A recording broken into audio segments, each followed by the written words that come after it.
사실 이번에 몽골과 필라델피아 선교를 가는데 너무너무 감사한 마음을 먼저 나누는 것은, 지금 필라델피아를 안 갔다 왔지만 상관없어요. 이미 다 하나님은 이루셨기 때문에.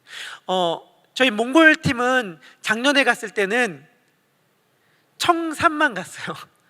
그래서 청산 모임인가 이렇게 싶을 정도로 청산만 갔다 왔거든요. 근데 이번에 간증 우리 청일의 민수 형제가 했잖아요. 사실 청일 중에서도 막내 중에 막내인데 우리 같이 갔잖아요. 그런데 청일과 청이와 청삼이 완전히 하나 돼서 갔거든요. 너무너무 감사한 여정이었던 것 같아요. 그것만으로도. 필라델피아 나아가잖아요. 지난번에 필라델피아 작년에는 다른 교회와 동역을 했어요. 그런데 이번에는 저희 팀만 함께 되어서 가게 되어서 이태호 목사님께서 몇 명의 팀원들이 가면 좋을까요? 라고 말하니까 저희들에게 숫자로 15명을 말씀해 주셨어요. 15명 15명 가면 좋겠습니다 이렇게 말씀해 주셨어요. 제가 그 얘기를 듣고 아멘 갑니다 이렇게 말했지만 속으로는 좀 쫄렸습니다. 그렇게 하고 모집을 펼쳤는데, 사실은 처음에 모집했을 때 지원 인원이 뭐 1명, 뭐 2명 이렇게 되니까 우리 10명을 일단 속으로 10명만 일단 목표로 하자. 그래서 1명이 뭐 2명은 뛰면 되지 뭐, 이런 마음을 가지고 10명만 목표로 하자라고 시작하고 저 마음속으로는 기도하면서 이렇게 생각했었는데 지금 우리 정확히 15명 떠나거든요. 그러니까 사실은 저는 우리들의 인생 가운데 일하시는 하나님의 섭리가 정말 이런 것 같아요. 사실 하나님은 다 이미 주셨고 다 이루셨어요. 우리가 그거를 뭔가 놓치고 있는 것 같다는 생각들을 많이 하기 때문에 사실은 아쉬울 때가 많이 있는데 아니라는 생각이 들어요. 이번에 몽골 때도 그랬지만 필라델피아를 선교를 위한 펀드레이징도 정말 제가 볼 때는 하나님께 은혜를 고백할 수밖에 없는 것은 다 역대급이었습니다. 진짜 많은 사람들이 함께 동역했지만 진짜 오래 걸렸고 진짜 힘들었습니다. 저희 사실은 이게 힘들었다고 엄살 피우기 위함이 아니라 어제 수고하신 분들 밤 12시 넘어서 들어갔거든요. 그러니까 진짜 늦게까지 정말 많은 인원이 함께 했음에도 불구하고 정말 수고하고 헌신했어요. 그러니까 사실 된 거죠. 그러니까 사실은 결과가 중요하지 않죠. 이미 그것으로 하나님은 다 이루셨고 결과는 언제나 덤이에요, 덤. 근데 그 덤을 통해서 하나님은 또 우리들에게 말씀해 주시는데, 이번에 수고와 헌신하는 모든 것들도 하나님께서 우리들에게 은혜를 넘치도록 주셨다라고 밖에 고백할 수 없을 정도로 정말 우리 이렇게까지 수고했는데? 라는 말이 안 나오게끔 하나님께서 쏟아 부어 주셨거든요. 그래서 그 하나님의 은혜에 감사합니다. 이 이야기를 하는 것은 무엇이냐면 단지 우리들이 이렇게 했어요가 아니라 그냥 우리 개인의 삶을 얘기하고 싶어서 그래요. 오늘 말씀도 그렇지만 우리 개인의 삶에도 동일하다는 생각들을 늘 했으면 좋겠습니다. 하나님 이미 우리들에게 충분한 은혜를 주셨고 베풀고 계십니다. 저는 그걸 믿고 우리가 같이 그것을 믿었으면 좋겠습니다. 제가 이번 하반기에는 예배에 대하여 그거 예배에만 포커싱을 맞추고 말씀도 예배에 대한 말씀만 전한다고 얘기를 했는데, 제가 사실은 오늘 말씀을 전하고 다음 주에 또 강단을 비우잖아요. 제가 선교지에 있어서 선교지에서도 우리 함께 예배합니다. 우리 몽골 때도 정말 새벽이지만 우리 선교 팀원들 다 함께 정말 온 마음 다해서 예배 드렸어요. 하여튼간 우리 그 꽃 가운데서 같이 예배 드릴 텐데 제가 없잖아요. 정말 다음 주에는 제가 어렵게 섭외한 특급 강사가 우리 또 오셔서 말씀 전할 텐데 기대함으로 준비해 주시면 감사하겠고요.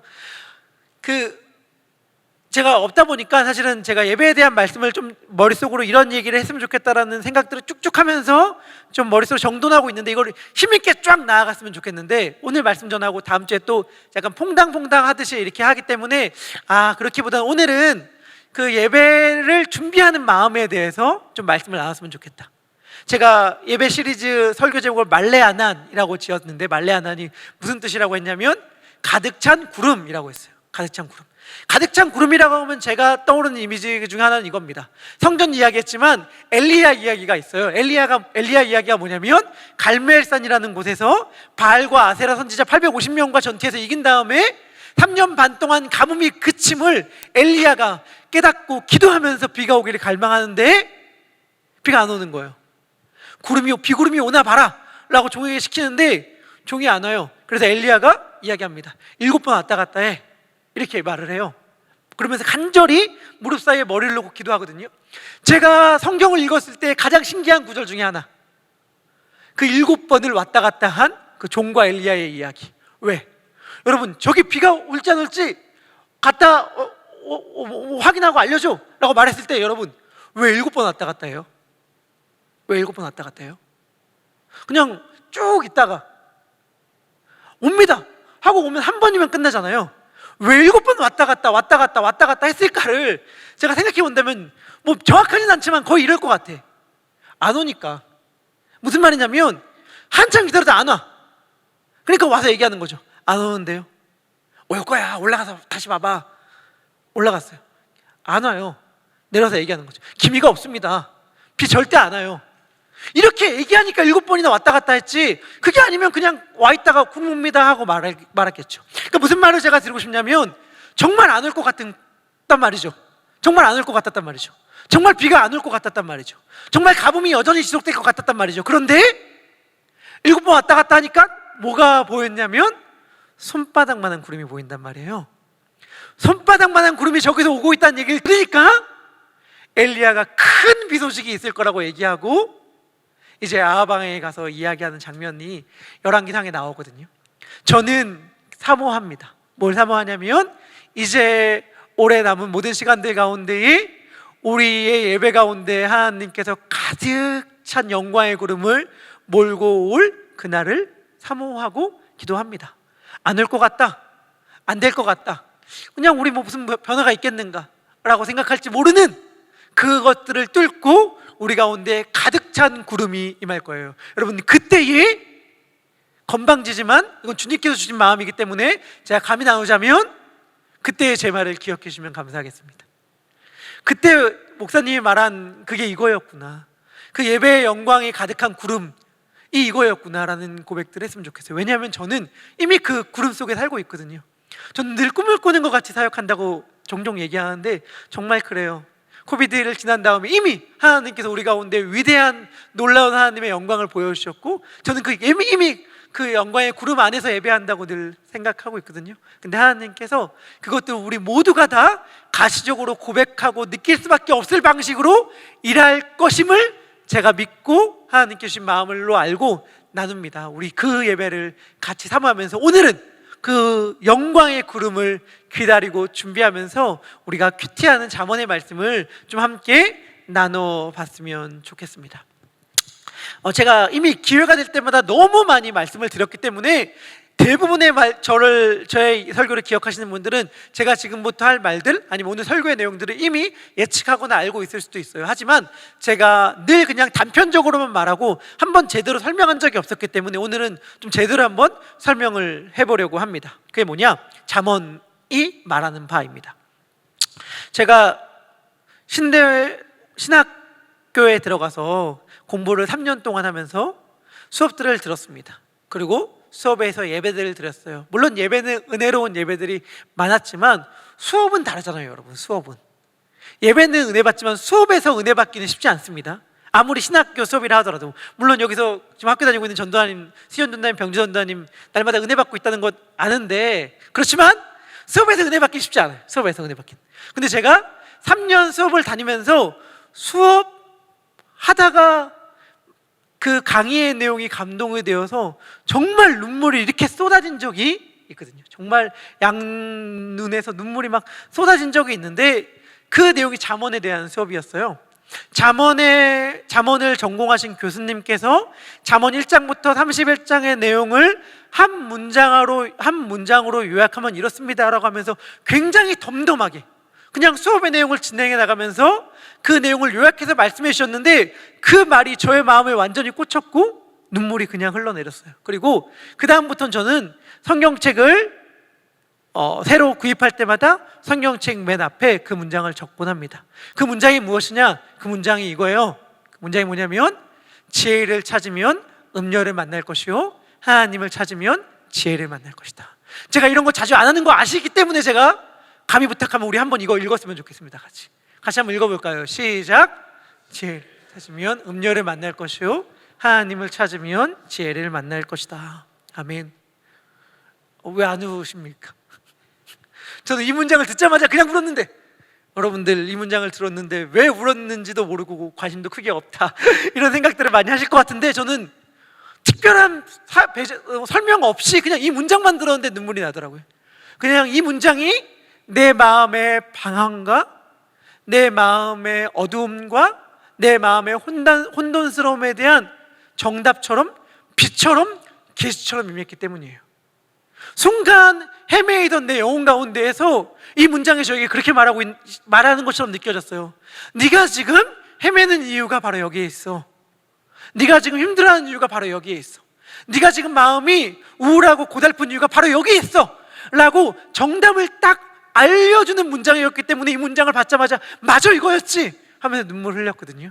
제가 오늘은 그래서 이 문장에 대해서, 이 잠언에 대해서 여러분 저와 같이 혹은 인생에 헤매고 있다고 느낌이 들거나 마음이 공허하거나 무언가 방황하거나 공회전을 하고 있는 듯한, 열심히 살긴 살지만 엔진이 공회전하는 것 같고 인생이 쳇바퀴 도는 것 같은 삶을 살아가고 계신 청년분들이 있다면 오늘의 말씀에 귀를 기울임으로 신학교를 다닐 때에 저에게 위로가 되었던 이 말씀이 우리들에게도 위로가 되길 소망합니다. 잠언은 총 몇 장으로 되어 있죠? 라고 물었을 때 제일 대답하기 쉬운 말씀이죠. 왜냐면 우리 거의 대부분 알고 있으니까.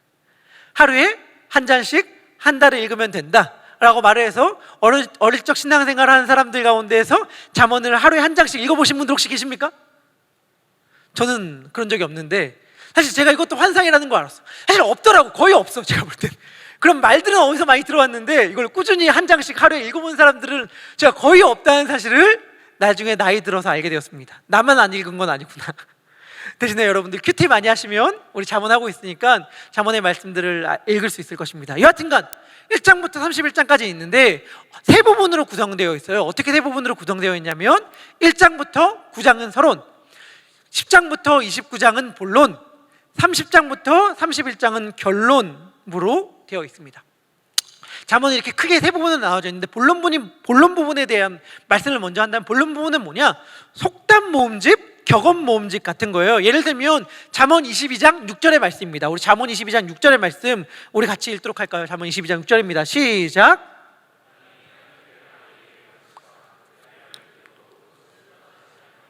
아멘.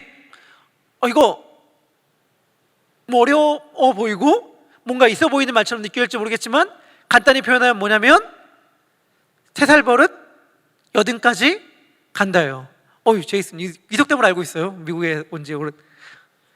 하여튼간 그런 말이죠. 어릴 적에 가르쳐라. 그럼 늙어서도 그걸 떠나지 않겠다. 3살 버릇이 80까지 가니 어렸을 때부터 잘 교육받고 잘 습관이 되는 게 중요하다라는 말을 하고 있는 거예요. 그런 속담들의 모음집이 10장부터 29장까지 가득합니다. 그렇다면 질문하게 되는 거죠. 잠언은 속담 모음집인가?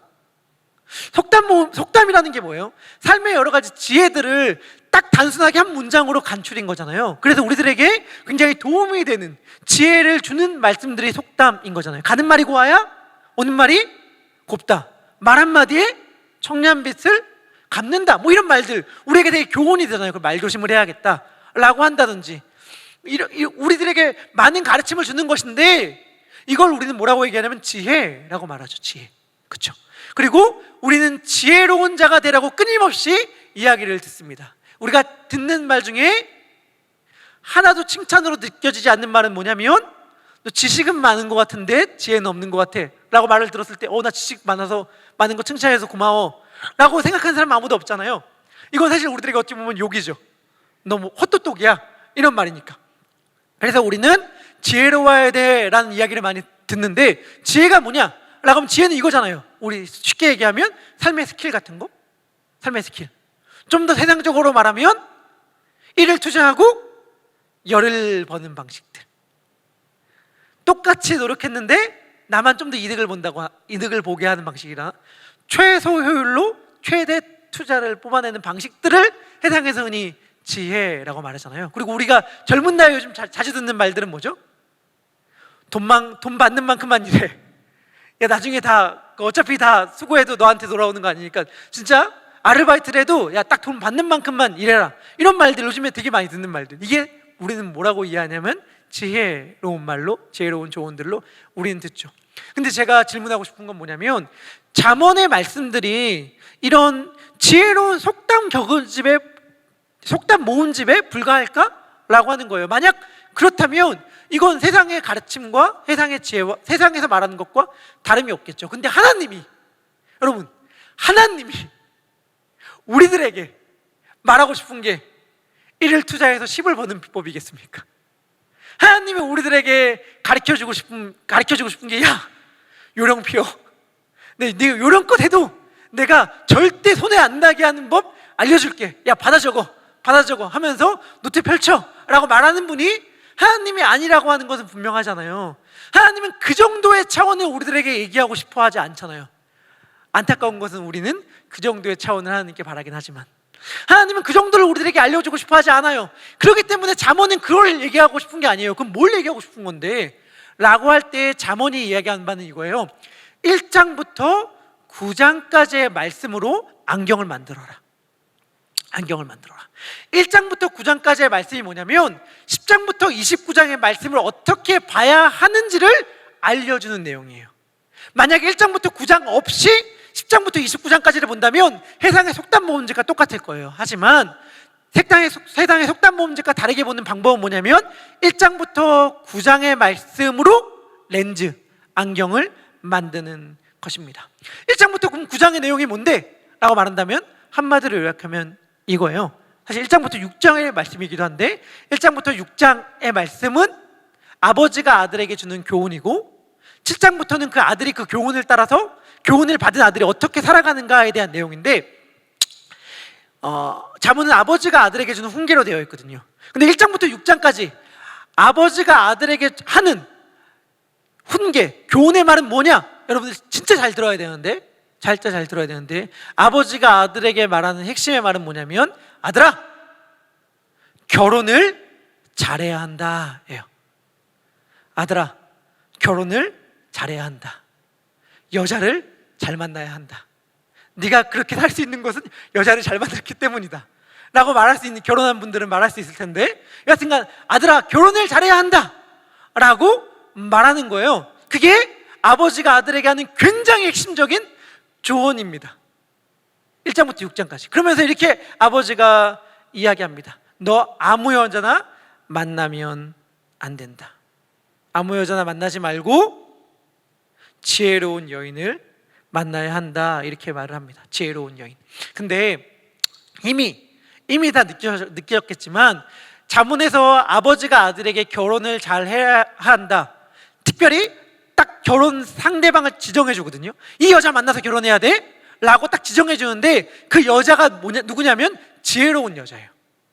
지혜로운 여자를 만나서 결혼해야 된다고 말하는데, 사실은 지혜로운 여자라는 말보다는 이런 표현이 어울려요. 지혜 여인을 만나서 결혼해라. 왜 지혜 여인이라는 말을 하냐면, 사실은 아버지가 말하는 여자는 진짜 여자가 아니라 어떠한 것이 의인화된 것이거든요. 그러니까 지혜라는 존재가 의인화된 것이 그 여자예요. 그러니까 아버지가 하는 조언은 뭐냐면, 지혜와 결혼해라, 이 말인 거예요. 여러분들 이제 2가 나온다고 해서 막 설레면서 제가 기다리고 있는 게 있는데, 그게 인사이드 아웃이라는 애니메이션입니다. 인사이드 아웃이 딱 그렇잖아요. 뭐예요? 감정을 의인화시켰잖아요. 슬픔이 뭐 갑자기 제가 기억이 많이 안 나요. 뭐 여러분 다 알죠? 뭐 다 알죠? 기쁨이 뭐 슬픔이 뭐 섭섭이 뭐 이런 거 다 있잖아요. 섭섭이 맞아요? 속상, 하여튼간 그 감정들을 의인화한 거잖아요. 마찬가지로 아버지가 아들에게 결혼하라고 얘기한 여인은 사실은 어떠한 실제적인 여성을 말하는 게 아니라 지혜를 말하는 거예요. 우리가 알다시피 성경은 구약은 히브리어, 신약은 그리스어로 써져 있는데, 그리스어와 히브리어는 다 성이 있습니다. 한국말이나 영어는 성이 없잖아요. 성이. 근데 우리 독일어, 프랑스어 이런 말들은 성이 있잖아요. 성. 히브리어도 성이 있거든요. 히브리어의 지혜는 여성형이에요. 지혜라는 말, 호크마라는 히브리어는 여성형이거든요. 그러니까 아버지가 아들에게 하는 조언은 뭐냐면, 너 지혜 여인과 만나서 결혼해야 돼. 지혜와 만나서 결혼하기만 하면 완전 최고야 라고 말하면서 이 지혜가 얼마나 대단한지, 이 지혜 여인이 얼마나 탁월한 존재인지를 계속해서 이야기하는 게 1장부터 3장의 말씀입니다. 1장부터 3장의 말씀이 이 지혜에 대한 칭송이에요. 이 여인에 대한 칭송입니다. 우리 3장 13절부터 18절까지의 말씀인데요, 우리 3장 13절부터 18절까지의 말씀 좀 길지만 우리 함께 읽도록 하겠습니다. 시작. 이는 지혜를 얻는 것이 은을 얻는 것보다 낫고 그 이익이 정금보다 나음이니라. 지혜는 진주보다 귀하니 내가 사모하는 모든 것으로도 이에 비교할 수 없도다. 그의 오른손에는 장수가 있고 그의 왼손에는 부귀가 있나니 그 길은 즐거운 길이요 그의 지름길은 다 평강이니라. 지혜를 얻은 자에게 생명나무라. 지혜를 가진 자는 복되니라. 아멘. 이 말이 사실은 문학 기법인데 이런 말도 마찬가지예요. 야, 여자 만나는 게 최고야. 여자 잘 만나는 게 최고야. 아무리 돈 많이 버는 것, 아무리 보석을 가지는 것, 아무리 좋은 데 취직하는 것 다 필요 없고 좋은 여자 만나서 결혼하는 게 최고야. 그 지혜로운 지혜 여인을 만나 결혼해라, 이렇게 말하고 있는 것입니다. 그러면서 이 지혜 여인을 꼭 만나서 결혼해라 라고 말하는 것이 4장 7절부터 8절의 말씀입니다. 우리 4장 7절부터 8절의 말씀도 함께 읽도록 하겠습니다. 시작. 지혜를 얻으라. 내가 그를 높이라. 그리하면 그가 너를 높이 들리라. 만일 그를 품으면 그가 너를 영화롭게 하리라. 그가 아름다운 관을 내 머리에 두겠고 영화로운 면류관을 내게 주리라 하니라. 아멘. 자, 여기서 사실은 그는 영어 성경 보이시죠? 다 뭐로 돼 있어요? 쉬로 돼 있잖아요. 사실 다 그녀예요. 그녀. 그러니까 그녀를 꼭 만나서 품에 안아 너의 아내로 만들어라 라고 아버지가 정말 힘있게 강조합니다. 자, 다시 정리합니다. 아버지가 아들에게 하는 조언, 결혼 잘해야 된다. 내가 너의 결혼 상대방을 찜해줄게. 너가 결혼할 상대방은 지혜 여인이다. 지혜 여인을 만나는 거에만 몰두해라. 다른 거 다 필요 없고 이 여인만 만나면 되니까 이 여자만 잘 만나라 라고 말하는 것이 아버지가 아들에게 하는 조언이에요. 그러면서 아버지가 동일한 강도로 또 아들에게 이야기하는 것이 있습니다. 그것은 뭐냐? 근데 반대로 너가 절대로 만나면 안 되는 여인이 있다. 절대로 피해야 될 여인이 있다. 그 여인이 누구냐면 음녀입니다. 그거에 대해 얘기하는 게 5장이에요. 잠언 5장 3절부터 5절까지의 말씀 우리 함께 읽도록 할까요? 3절부터 5절 읽겠습니다. 시작.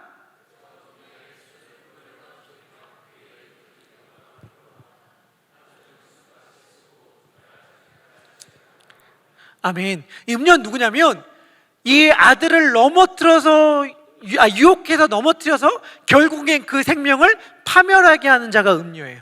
그렇기 때문에 뭐라고 이야기하는 거냐면 지혜 여인과 결혼하고 음녀는 반드시 피해야 해 라고 말하는데 이 음녀에 대한 경고가 잠언 5장 6장에서 두루 나오고 있습니다. 6장 26절에도 동일한 경고가 나오는데 6장 26절의 말씀도 우리 함께 읽도록 하겠습니다. 잠언 6장 26절인데요. 준비 안 됐나요? 그럼 제가 한번 잠언 6장 26절의 말씀을 읽을 텐데 잘 들어주시면 감사하겠습니다. 음녀로 말미암아 사람이 한 조각 떡만 남게 됨이며 음란한 여인은 귀한 생명을 사냥함이니라. 아멘. 이 음녀는 뭐래요? 아무것도 남지 않고 다 뺏어간대요. 그리고 귀한 생명을 사냥한대요. 성경을 보면 잔인한 이미지를 묘사할 때 어떻게 나오냐면 싹 다 없애지 않아요. 예를 들면 어떠한 포악한 짐승이 사람을 해쳐요. 그러면 다 하나도 남지 않고 다 먹었다 이렇게 말하지 않고 귀만 한쪽 남겼다 이렇게 성경은 이야기해요. 무슨 말인지 이해되세요? 이게 더 무서운 거예요. 제 예삼 예배가 이제 편해졌나 봐요. 제가 막 머릿속에 생각나는 말들이 있는데 이거 옛날에는 전혀 생각도 못했을 말들이 막 머릿속에 생각나요. 뭐 어떤 거예요? 막 음식 먹었는데 음식에 이물질이 나왔을 때에 이물질이 어떻게 나오면 가장 아예 안 나오는 게 제일 싫은가? 아니면 벌레면 한 마리가 그대로 나오는 게 싫은가? 뭐가 싫죠? 이런 것처럼 뭔가 남는 게 더 잔인한데 뭐라고 말하냐면 음녀가 남자를 유혹해서 망가뜨렸어. 망가뜨려서 싹 다 망가뜨려서 주머니가 빈털터리가 됐다 라고 말한 게 아니라 뒤져보니 2센트 남았더라 뭐 이런 것처럼 정말 떡 한 조각만 남기고 싹 다 벗겨 먹었다, 이렇게 말하는 여인이 이 음녀이기 때문에 음녀를 무조건 피해야 된다라고 이야기를 합니다. 음녀 만나면 인생 끝장난다, 절대로 만나지 말고 지혜 여인과 만나서 결혼해라, 이렇게 얘기를 합니다. 아들이 이야기를 듣고 무슨 생각했을까요? 여러분, 질문합니다. 무슨 생각했을까요? 싫어요. 저는 아버지의 말씀을 듣지 않겠습니다. 저는 제 멋대로 살래요. 이렇게 아들이 생각했을까요? 여러분들 가운데 여러분들이라면 어떻게 하겠습니까? 당연히 아버지가 얘기하지 않아도 내 인생을 망가뜨릴 여인이 아니라 내 인생을 잘 피게 할 여인을 만나려고 하지 않겠어요? 그러니까 아들이 이렇게 대답하는 셈이죠. 뭐라고 대답하는 셈이냐면, 아버지! 쉿! 거기까지. 잘 알았습니다. 걱정하지 마세요. 제가 누가 봐도 아버지가 마음에 쏙 들을 며느리 데리고 오겠습니다. 제가 제 신부감 잘 찾아서 데리고 올 테니까 꼭 더 이상 말하지 마시고 제가 신부감 데려오면 사랑해주고 이뻐해 주십시오. 자, 그럼 아버지, 저는 이제 결혼하러 길을 떠나겠습니다 라고 말하고 인사하고 아내를 찾아 떠나는 이야기가 7장부터 이제 펼쳐집니다. 우리 성경책 갖고 계신 분들은 잠깐 잠언 7장을 잠깐 펼쳐보도록 할까요? 제가 갖고 있는 성경책으로는 구약성경 917쪽에 있습니다. 잠언 7장입니다. 잠언 7장. 자, 잠언 7장 1절부터 제가 한번 읽어볼 텐데 잘 따라와 주시면 감사하겠습니다. 내 아들아, 내 말을 지키며 내 계명을 간직하라. 내 계명을 지켜 살며 내 법을 내 눈동자처럼 지키라. 이것을 내 손가락에 매며 이것을 내 마음판에 새기라. 지혜에게 넣은 내 누이라 하며 명철에게 넣은 내 친족이라 하라. 그리하면 이것이 너를 지켜서 음녀에게, 말로 호리는 이방 여인에게 빠지지 않게 하리라. 이렇게 말합니다. 이 말들이 이렇게 조금은 이런 방식으로 적혀져 있지만 간단히 요약하면, 다시 요약하면 이거예요. 지혜 잘 만나서 결혼하고 와, 이렇게 말하는 거나 마찬가지예요. 그 다음에 펼쳐진 이야기 6절. 내가 내 집 들창으로 살창으로 내다보다가, 이 아들이 어떻게 되는지 이제 살펴보는데, 어리석은 자 중에 젊은이들 가운데에 한 지혜 없는 자를 보았노라. 그가 거리를 지나 음녀의 골목 모퉁이로 가까이하여 집 쪽으로 가는데, 그 다음에 어떤 일들이 펼쳐지나요? 저물 때에, 황혼 때에, 깊은 밤 흑암 중에라. 그때의 기생의 옷을 입은 간교한 여인이 그를 맞으니, 이렇게 얘기를 합니다. 어떤 일들이 펼쳐질지 우리가 예측이 가능하죠. 이 아들이 아버지의 말씀을 마음에 품고 지혜로운 여인과 함께 결혼하겠습니다라고 나갔는데, 정작 이 아들은 깊은 밤 어둠 속을 헤매다가 10절에 보니까 그때에, 이게 사실 한글 성경에는 잘 나와 있지 않는데 히브리어로는 힌네라고 말하는 보라, 비올, 이런 말이 있거든요. 봐라, 이제 결국엔 이런 일들이 펼쳐지고 말았구나 라고 하는 말인데, 기생의 옷을 입은 그 간교의 여인을 만나고 말았습니다. 그리고 이 여인의 유혹에 넘어가고 맙니다. 제가 여러분들에게 이야기합니다. 이 아들을 뭐라고 하면 안 됩니다. 이 간구한 여인에게 넘어진 아들을 뭐라고 하면 안 됩니다. 왜냐? 우리가 다 그렇거든요. 하나님의 말씀 가슴에 딱 품고 열심히 살아가겠습니다. 한 주도 하나님의 말씀대로 살아가겠습니다 라고 말하지만 죄다 넘어지잖아요. 근데 왜 그럴까? 그게 중요한데, 제가 오늘 그 말씀을 드리고 싶은 건데, 왜 그럴까? 왜 이 아들은 아버지의 말씀을 그렇게 들었는데, 그리고 그렇게 동의를 했는데도 불구하고 왜 넘어지고 말았을까? 한번 이 도표를 보여줬으면 좋겠는데, 아마 제가 수업 시간에 우리 교수님이 가르쳐준 내용은 이거였어요. 지혜 여인과 음녀를 비교하면서 잠언에 나와 있는 지혜 여인의 모습과 음녀의 모습을 우리들에게 설명해 줬습니다.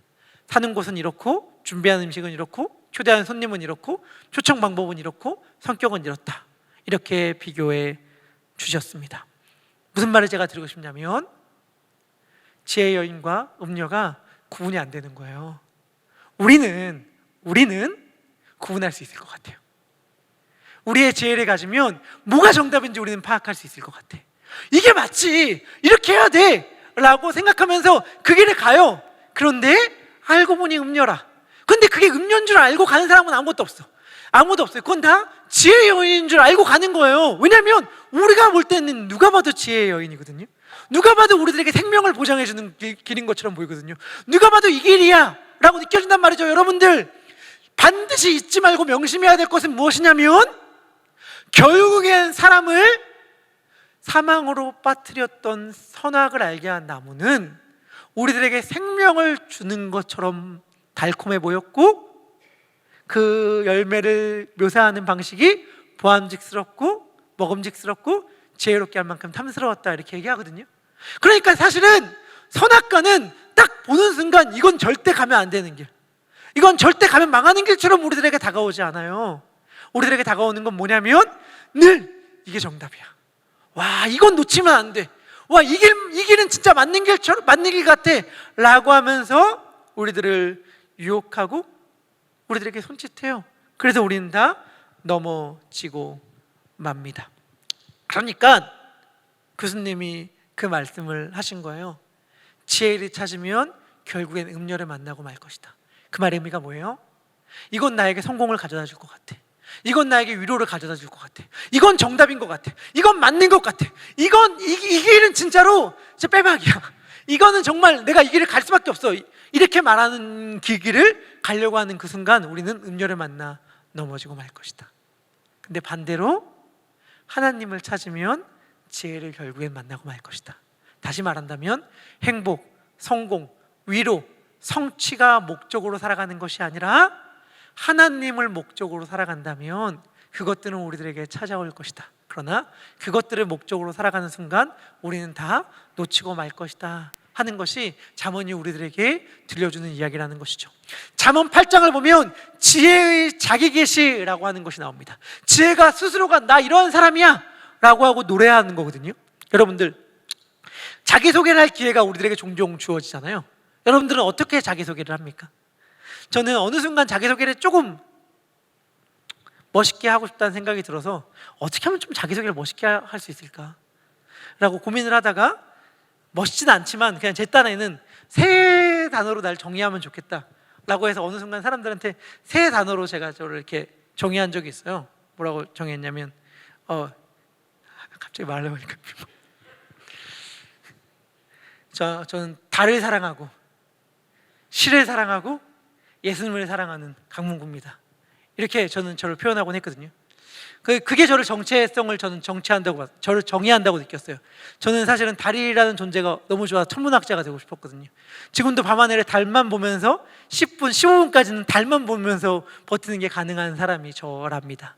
그런데 이제 시도 많이 안 읽는 것 같아요. 달도 많이 안 보는 것 같아서 그렇게 저를 표현하기는 좀 애매하지만, 그래서 제가 누군가에게 저를 표현할 기회가 있으면 요즘에는 교회와 예수님을 사랑하는 사람이라고 말하고 싶은 욕심이들이 있어요. 그런데 여러분들은 어떠세요?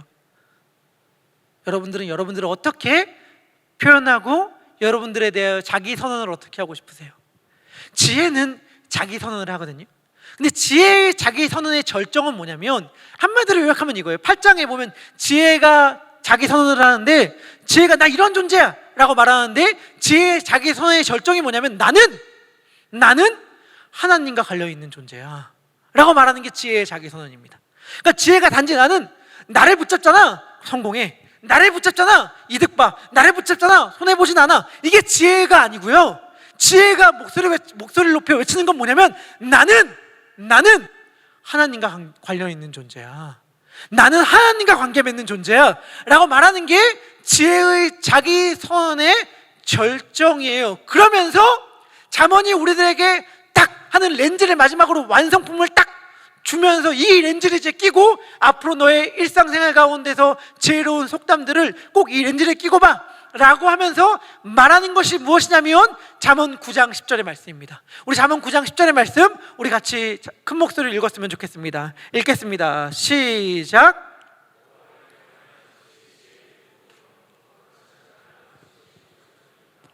아멘. 이게 잠언이 말하는 지혜예요. 잠언이 말하는 지혜는 뭐냐면 여호와를 경외하는 것이다, 다른 것이 아니라. 우리가 놓치는 수많은 것들이 뭐냐면 이 지혜를 놓치고 다른 데서 지혜를 찾는 거예요. 제가 예삼에 있는 모든 청년들이 암송했으면 하는 구절이 예레미야 2장 13절의 말씀이거든요. 예레미야 2장 13절은 뭐라고 얘기하냐면 이렇게 얘기를 합니다. 내 백성이 두 가지 악을 행하였나니 곧 그들이 생수의 근원되는 나를 버린 것과 스스로 웅덩이를 판 것인데 그것은 물을 가두지 못할 터진 웅덩이들이니라. 이 말을 여러분들 암송했으면 좋겠어요. 왜냐하면 이게 우리들의 모든 우열과 방황과 좌절과 낙담의 근원이거든요. 하나님을 제외하고 하나님을 버리고 다른 웅덩이를 계속 봐. 다른 웅덩이를 계속 봐. 왜요? 이게 나에게 지혜의 샘을 가져다 줄 것 같거든요.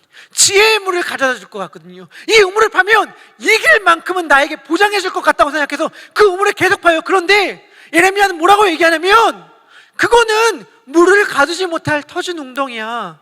그 웅덩이는 결코 너에게 목마름을 해결해 줄 수가 없어 라고 말하면서 결국에는 너가 돌아와야 할 곳은 뻔한 정답 같아서 늘 외면했던 것, 나에게 늘 어릴 적부터 고리타분해서 그건 하나도 매력적으로 느껴지지 않았던 그것이 너에게 진짜 생명, 영원한 목마름을 해결해주는 길이야 라고 말하고 있는 거거든요.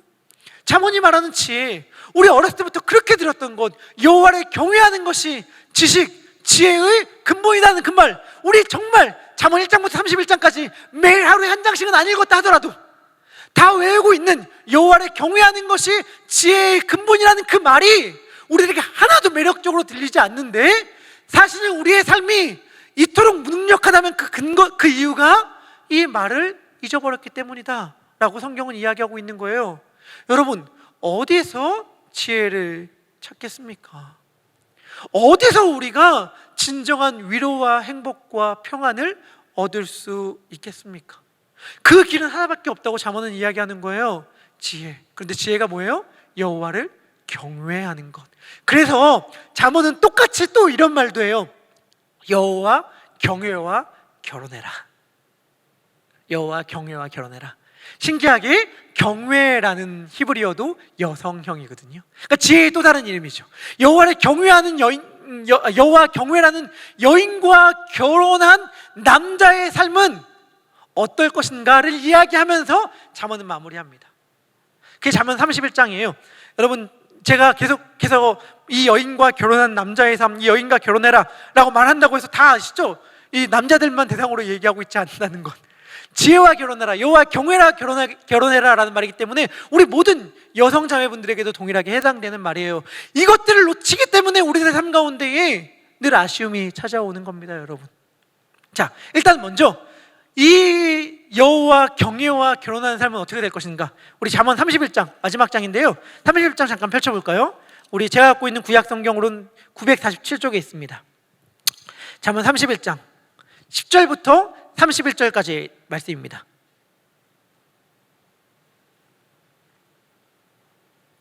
전화기를 가지고 우리 성경책을 가지고 우리 함께 말씀을 봤으면 좋겠습니다. 이 여호와 경외와 결혼한 자는 어떻게 될 것인가? 10절 말씀입니다. 누가 현숙한 여인을 찾아 얻겠느냐? 그 값은 진주보다 더하니라. 이 현숙한 여인은 마치 인사이드 아웃처럼 여호와 경외를 의인화한 것입니다. 그리고 여기서 그의 값 역시 원어로는 그녀의 값입니다. 영어 성경을 보시면 도움을 받을 수 있을 것입니다. 자, 그런 자의 남편의 마음은 그녀를 믿나니 산업이 핍절하지 아니하겠습니다. 이렇게 말하죠. 여기 산업이라는 말의 원어적 의미는 전리품이에요. 전리품. 전쟁에 나가서 얻는 물건들이죠. 승전한 승전국이. 그러니까 이 여인이 전쟁터에 나가, 아내가. 그래서 승리하고 돌아와서 전리품을 얻어다 주는 아내를 만나는 것입니다. 그리고 그런 자는 살아있는 동안에 그녀의 남편에게 선을 행하고 악을 행하지 않습니다. 남편에게 악을 행하지 않는 아내, 선을 행하는 아내. 아멘. 그녀는 양털을 삼아 양털과 삼을 구해서 부지런히 손으로 일합니다. 일도 열심히 해요. 집안일뿐만이 아니라 이런 일들도 열심히 하고. 14절, 상인의 배와 같아서 먼 데서 양식을 가져옵니다. 무역업도 하는 아내입니다. 밤이 새기 전에 일어나서 잠을 안 자는 아내입니다. 자기 집안 사람들에게 음식을 나눠주며 여종에게 일을 정하여 맡기며 낮에는 밭을 살피고 부동산 거래도 하고 자기의 손을 번 것을 가지고 포도원도 199 이거 아내가 다 한다는 거예요. 힘있게 허리를 묶고 자기의 팔을 강하게 하며 자기의 장사가 잘 되는 줄 알고 밤에도 등불을 끄지 않고 일을 합니다. 요즘에 이런 아내가 일해야 한다고 말하면 큰일 날 것 같은데, 이렇게 이런 내용들이 쭉 가 있어요. 그리고 23절, 남편은 별로 얘기 안 나오는데 남편은 그럼 뭘 하냐? 아내가 이런 일을 할 동안 남편은 뭘 하는가? 그의 남편은 그 땅의 장로들과 함께 성문에 앉으며 사람들의 인정을 받으며, 여기까지가 그 남편의 또 하는 일이 답니다. 그리고 24절부터 그녀는 옷을 지어 띠를 팔며 상인들에게 맡기며 이렇게 쭉 하는 게 그 아내의 일입니다.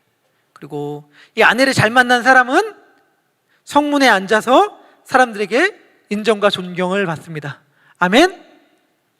우리 결혼하는 신혼부부들 아멘.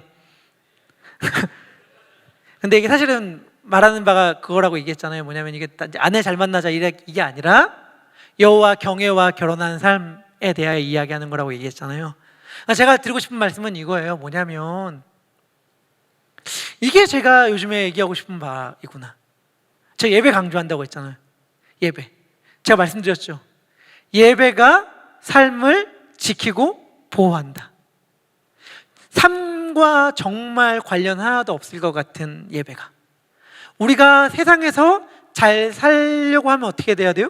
잠 덜 자고 일하고 공부하고, 어떨 때는 예배 시간조차도, 어떨 때는 하나님 앞에 나오는 시간조차도 포기하고 양보하면서 세상에서 잘 열심히 투자해야 그만큼 얻는다고 생각하는 게 세상의 지혜라고 이야기한다면, 하나님의 말씀은 이런 거예요. 여호와의 경외와 결혼하는 것을, 예배와 결혼하는 것을 너의 삶의 제 1순위로 삼아라. 그러면 이 예배가 너의 삶을 지키고 보호할 것이다. 저는 이 말씀을 정말 강조하고 붙잡고 싶습니다. 제가 말씀을 마무리하면서 이 이야기를 꼭 드리고 싶어요. 여러분들, 우리의 삶의 목적이 뭐죠? 우리의 삶의 목적을 놓치기 때문에 우리가 너무나도 많이 시험 들고 지쳐요. 그게 뭐냐면 이런 거예요. 선교 몽골 다녀왔는데요, 필라델피아 이제 갈 건데요, 펀드레이징 열심히 참여했는데요, 제가 광고 안 했는데 지금 합니다. 토요일 헵시바라고 새벽 예배가 있어요. 이 새벽 예배 이제 많은 사람들이 와서 함께 기도하자고 목소리를 외치고 있는데, 우리 청년들도 함께 동참하기를 저는 원해서 토요일 새벽도 이제 같이 와서 기도하자고 얘기하고 싶거든요. 그리고 우리 그때 특성도 하기 때문에 8월 마지막 주에는 우리가 특성도예요. 근데 특성과 상관없이, 그리고 이건 이벤트가 아니라 쭉 우리 생활 습관이 되었으면 좋겠어서 토요일 새벽 예배 나와서 기도하자고 얘기할 터인데, 헵시바 이제 나와서 기도했는데요, 우리 예삼 특세 5 있었을 때 거기 나와서 기도했는데요, 수련회 참여해서 열심히 은혜 받았는데요, 근데 삶이 달라지지가 않아요. 무슨 말인지 아시죠? 우리 다 경험하는 거니까. 은혜를 안 받을까봐 안 하는 게 아니야. 다 똑같아. 생각하는 건 뭐가 똑같냐면, 셀목자 하면 나름의 은혜가 있다는 거 알아요. 선교 갔다 오면 은혜가 있다는 거 알죠. 수련회 갔다 오면 은혜 있다는 거 알아요. 근데 문제는 뭐야? 은혜를 받아도 바뀌지가 않아. 내 삶은 똑같아. 여전히 반복되는 패턴들 가운데서 달라지는 게 하나도 없어. 그럼 그게 무슨 의미가 있나요? 라고 말하고 싶은 거죠. 다시 제가 오늘 본문의 말씀을 통해 말해본다면 이런 거죠. 지혜와 결혼하라고요? 여호와의 경외와 결혼하라고요? 여호와를 경외하고 말씀 따라 살면 뭐하죠? 달라지는 게 하나도 없는데, 이 본문의 약속들은 있지만 나 현실상 가운데는 하나도 체험되어지는 게 없는데요? 라는 생각들을 할지 모르겠어요. 저는 많이 했어요. 그러다 보니까 은혜를 안 받을까봐가 중요한 게 아니라, 은혜를 받아서 뭐하나, 순종하고 헌신해서 뭐하나 라는 생각들이 우리의 삶 가운데 계속 찾아와. 그런데 여러분, 제가 말하고 싶은 핵심은 이거예요. 뭐냐면 우리들의 목적 자체가 완전히 바뀌어야 한다.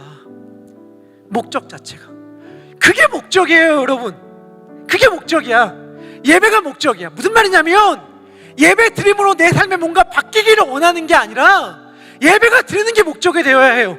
지혜와 결혼하고 여호와 경외와 결혼하면 이런 일들이 내 삶 가운데 펼쳐지겠지가 우리의 목적이 아니라, 지혜와 결혼하기 위한 게 우리들의, 지혜와 결혼하는 것, 여호와 경외와 결혼하는 게 우리들의 삶의 목적이 되어야 된다는 말이에요. 무슨 말이냐면 여러분,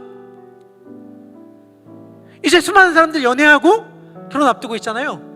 우리의 여인이 이러한 생각을 가진다면 여러분 어떨 것 같아요?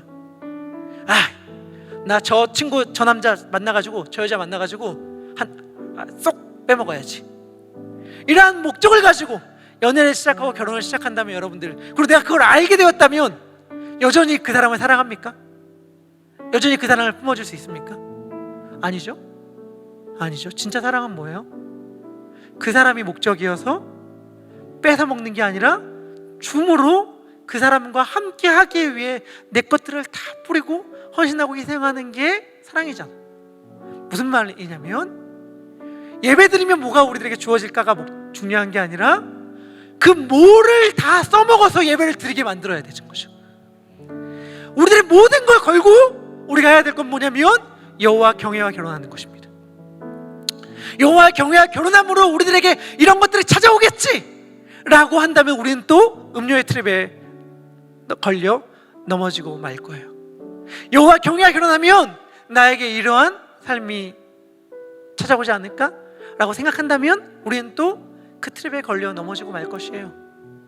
그러나 여러분, 그런 거 다 필요 없어요. 다 필요 없어. 너만 있으면 돼.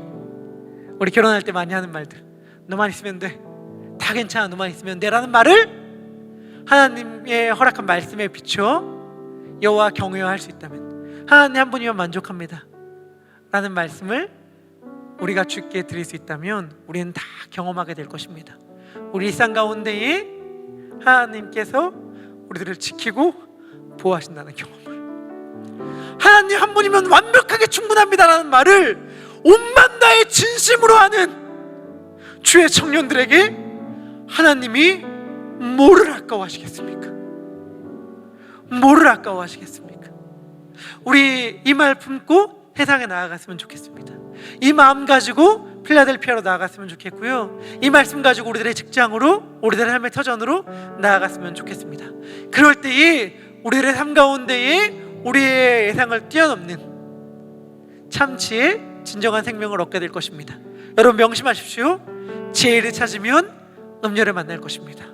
하지만 하나님을 찾으면 지혜를 만날 것입니다. 우리 그런 마음을 가지고 나의 영혼에 먼저 한다는 고백으로 우리 파송의 노래 부를 때에 정말 우리들의 삶의 치열한 삶의 현장 한가운데에서 정말 지혜로운 사람들만, 강한 사람들만 남는다고 느끼는 그 삶의 현장 한가운데서 하나님의 말씀을 가슴에 품고 살아가겠노라 라는 고백을 가지고 우리 함께 파송의 노래 찬양하도록 하겠습니다.